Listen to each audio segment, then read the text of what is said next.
Еўразвез прыняў трэці пакет санкцыяў адносна Беларусі. Адвакату Марыі Калеснікавай і Люсалею падоўжылі тэрмін хатняга арышту.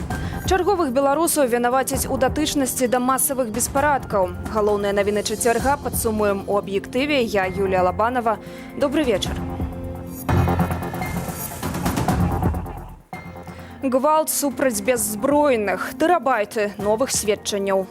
У будучага следства не будзе ніякіх праблемаў дакладна установіць, хто менавіта страляў, хто менавіта прычыняў пашкоджанні.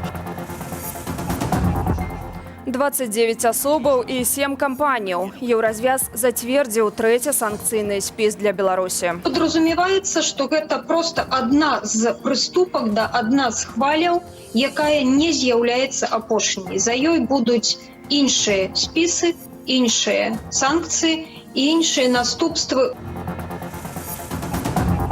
Чаму і навошта ўлады ціснуць на дзіцячы хоспіс? Объявили, что завели криминальную справу. До сегодняшнего часу наш адвокат так само не может. А добиться от них, каб яны хоть показали хоть некие документы, там, хоть про что там говорка идет. Сілавы апарат Александра Лукашэнкі слабее штодня. Пра масавыя, хоць і не публічныя звальненні з міліцыі, АМАПу, пракуратуры ды іншых структураў распавядаюць былыя працаўнікі органаў, якія з'ехалі за мяжу, каб пазбегнуць рэпрэсіяў. Тым часам з'яўляецца тэрабайты новых відэадоказаў злачынстваў з боку сілавікоў. Ярослаў Сцешак падрабязней. Не все милициянты погодились катаваць демонстрантов. Не все прокуроры шить криминальные справы супраць пацярпелых падчас разгону. И после выборов Александр Лукашенко поступова губляе падтрымку сярод силовиков. Про массовый отток кадров с белорусской милиции сегодня доведался увесь свет. У авторитетным американским часописе Foreign Policy вышел артикул выканаўчага директора аналитичного центру iSense Владимира Кобица и былога помощника дзяржсакратара США Дэвида Креймера.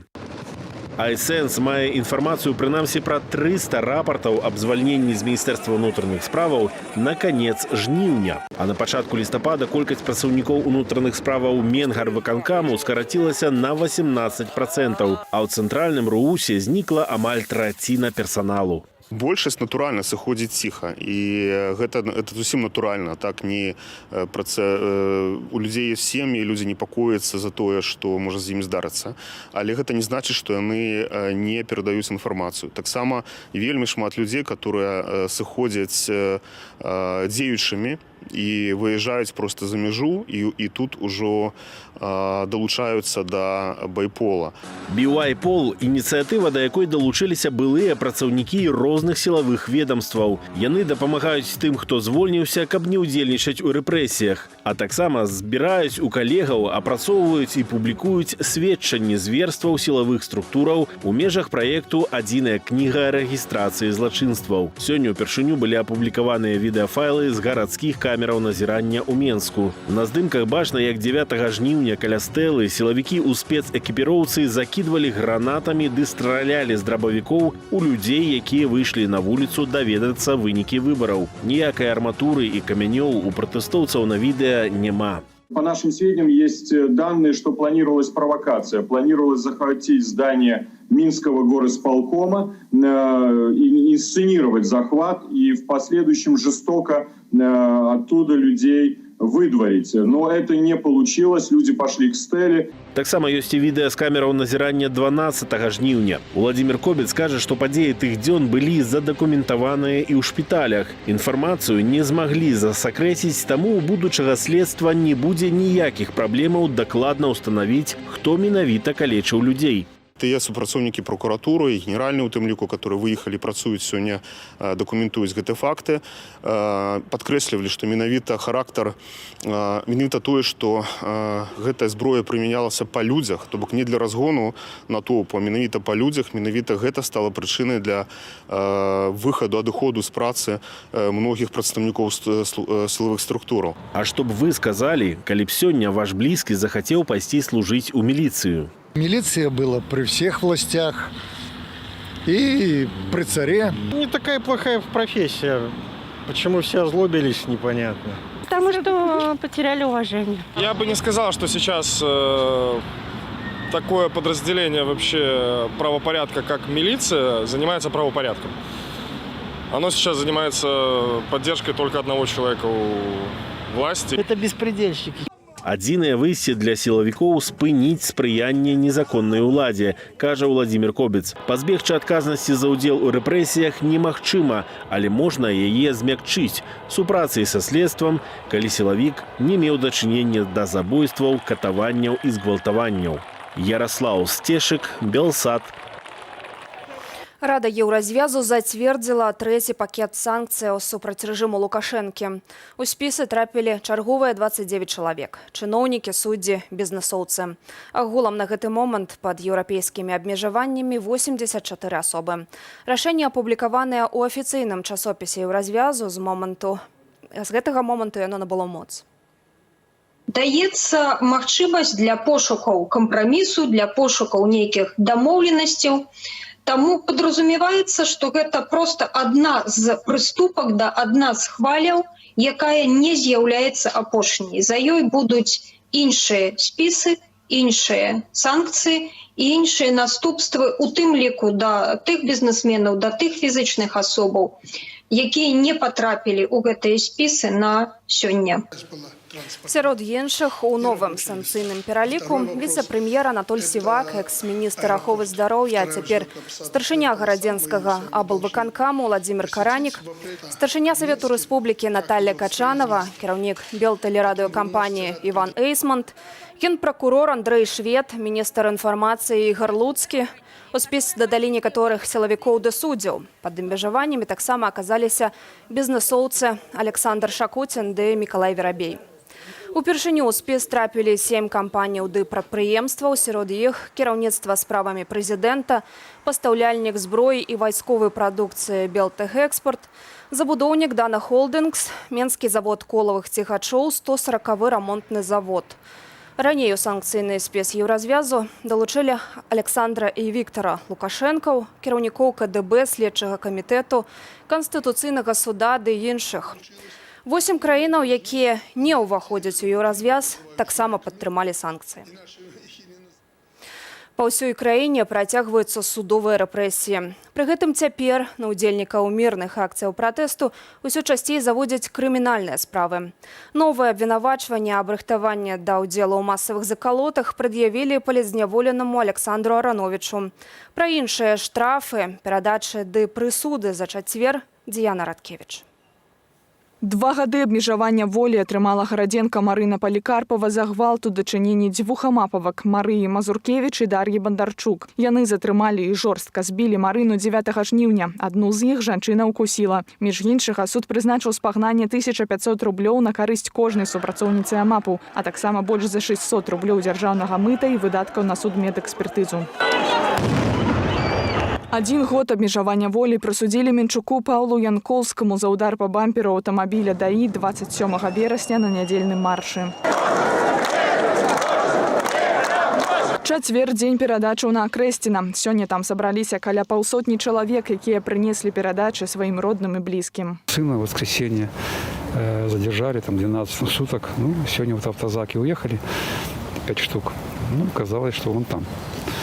Жодина. Затрымали дочку и на улице. Подробностей не знаю. Не знаю подробностей. Была на работе и только позвонили, сказали, что она на Акрэсціна. И, а дальше через 2 дня суд, 20 суток дали. В протоколе то, что оказывал помощь мужчине, а мужчину не забрали, женщин, которые были рядом с ним, тоже не забрали, забрали только исключительно ему. Але ёсць і добрыя навіны. У горадні спынілі справу па 5 пратаколах у дачыненні гарадзенкі Любові Сарлай за ўдзел у нядзельных пратэстах, на якіх дзяўчына шпацыравала ў бел-чырвона-белых убраннях.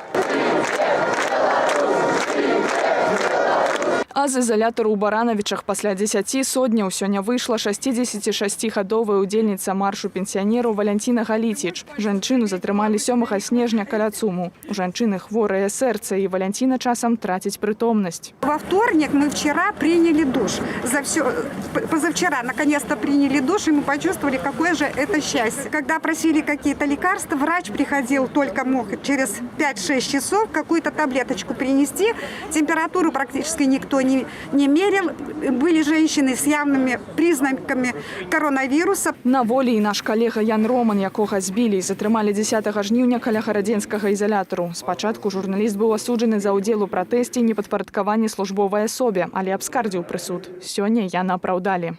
Я быў трохі здзіўлены тым, што акурат у гэтым кантэксце, як правіла, апраўдальных рашэнняў няма. За кратамі застаюцца нашыя калегі Дар'я Чульцова, Кацярына Андрэева і Кацярына Барысевіч, якіх прызналі палітзняволенымі. Агулам у Беларусі цяпер 157 палітвязняў. Сёння статус палітзняволеных далі Ціхану Клюкачу і Сафіі Малашевіч, асуджаным паводле крымінальных справаў. Діяна Радкевіч, Белсад.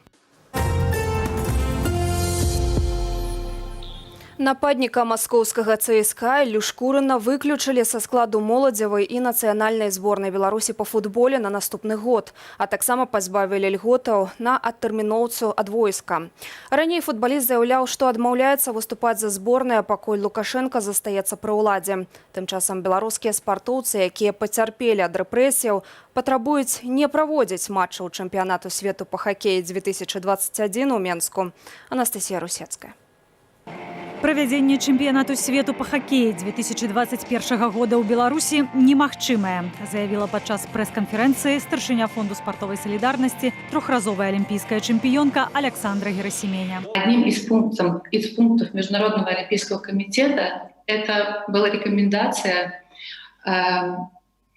исключить белорусский НОК из всех обсуждений по поводу проведения спортивных мероприятий под эгидой Международного олимпийского комитета.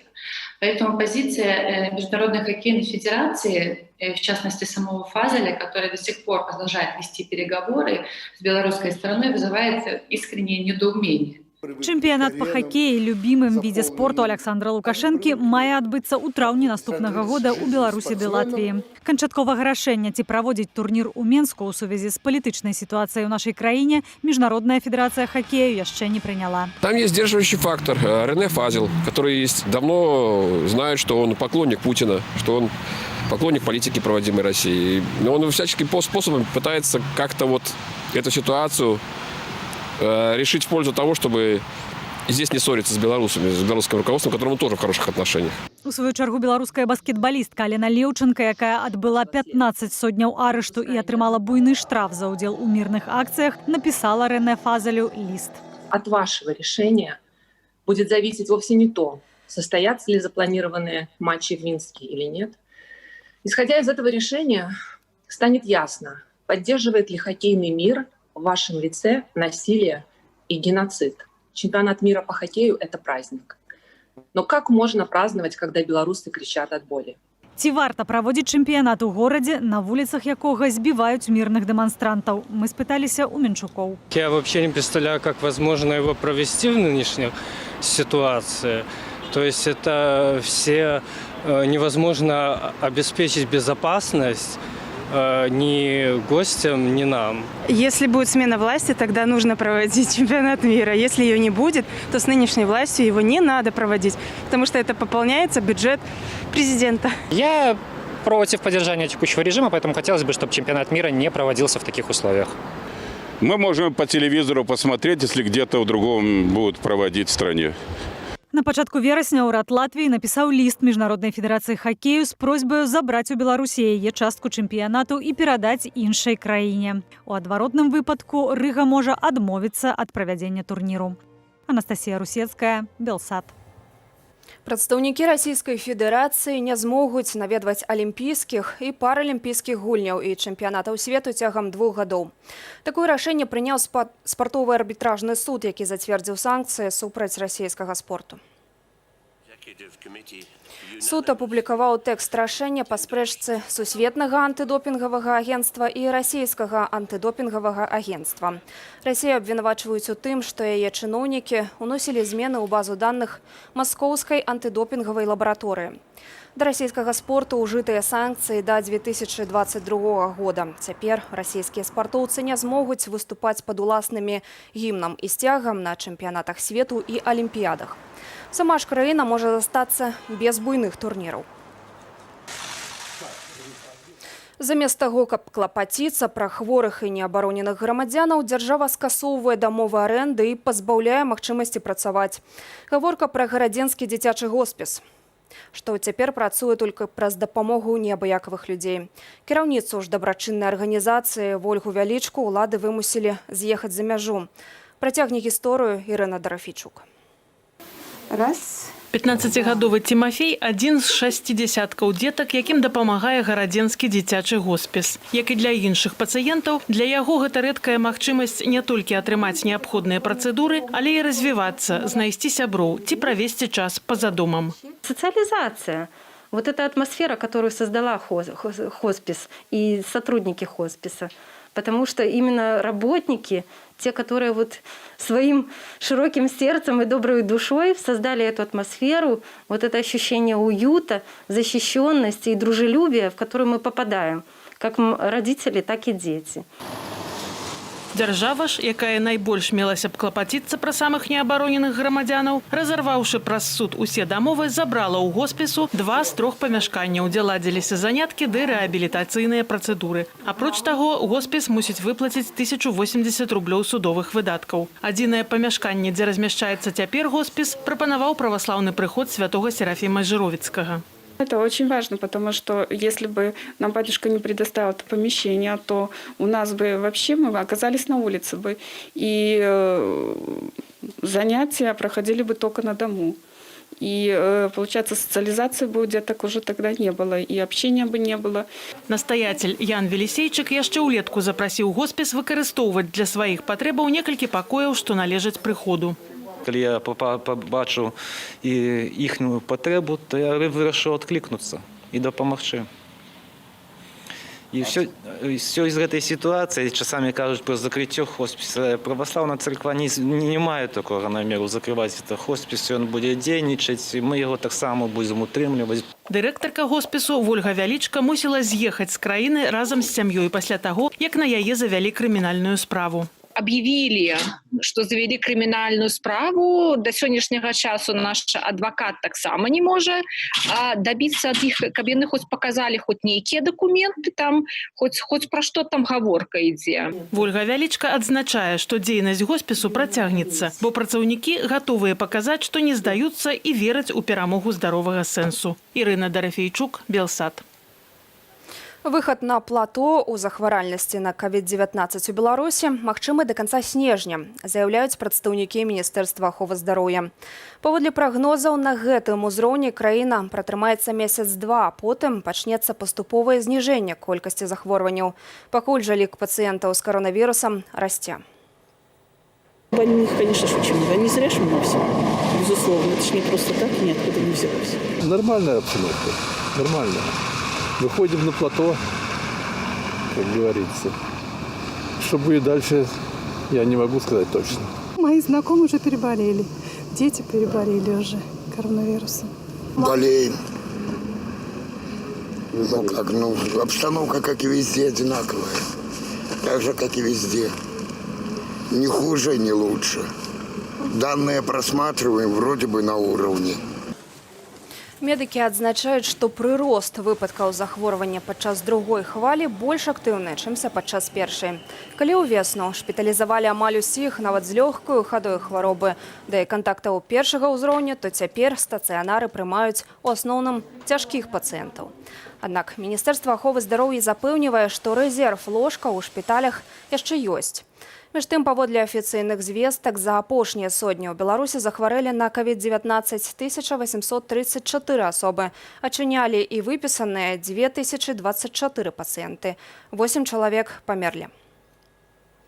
Аматары кінематографу сёлета засталіся без лістапада. Фестываль адмянілі за дзень да адкрыцця. Афіцыйная прычына – каронавірус. Між тым каманда арганізатараў знайшла магчымасць пазнаёміць гледача з нацыянальнай праграмай. Паглядзець карціны можна на фестывалі беларускага кіно, ён стартаваў ужо сёння. Варта прыйсці таму, што гэта вельмі таленавітае кіно. Вельмі таленавітае і вельмі цікавае пра нас, пра беларусаў, пра наша жыццё, пра людзей. Гэта проста кіно пра людзей, пра нашыя праблемы, пра нашыя нейкія турботы, трагедыі, драмы, якія адбываюцца ў нашым жыцці. Гэта фільмы пра каханне. Асноўная праграма – гэта актуальныя працы 12 беларускіх рэжысёраў. Сярод іх 2 фільмы, створаныя ў супрацы з нашым тэлеканалам. «Мне трэба поцяска» ў рэжысёра Андрэя Куціла, а таксама «Эпітафія» Віктара Аслюка. У межах кінафестывалю таксама запланаваныя 2 творчыя вечары, прысвечаныя загінулым у аўтакатастрофе кінематаграфістам Любові Замцовай, Уладзіміру Міхайлоўскаму і Максіму Гаўрыленку. Паказы фільмаў адбудуцца ў кінатэатры «Сільвер Скрін» да 23 снежня. Што да культуры, маем яшчэ адну прыемную навіну. Беларускі паэт, перакладчык і бард Андрэй Хадановіч атрымаў прэмію Ежгідройца, што ўручае польская газета «Жэчпасполіта». Яе прысуджаюць за паглыбленне дыялогу паміж народамі цэнтральнай і ўсходняй Еўропы. Салідарнасць ды еднасць, якую праяўляюць беларусы, тым часам вынік трансфармаваных у дзеянне траўмаў і пакутаў. Гэтак мяркуе філосаф Тацяна Шчыткова. Інтэрв'ю з ёю глядзіце ў размове Уладзіміра Мацкевіча адразу пасля аб'ектыву. На гэтым у мяне для вас уся інфармацыя. Больш актуальных навінаў шукайце ў нашым тэлеграм-канале. Добрага вечара.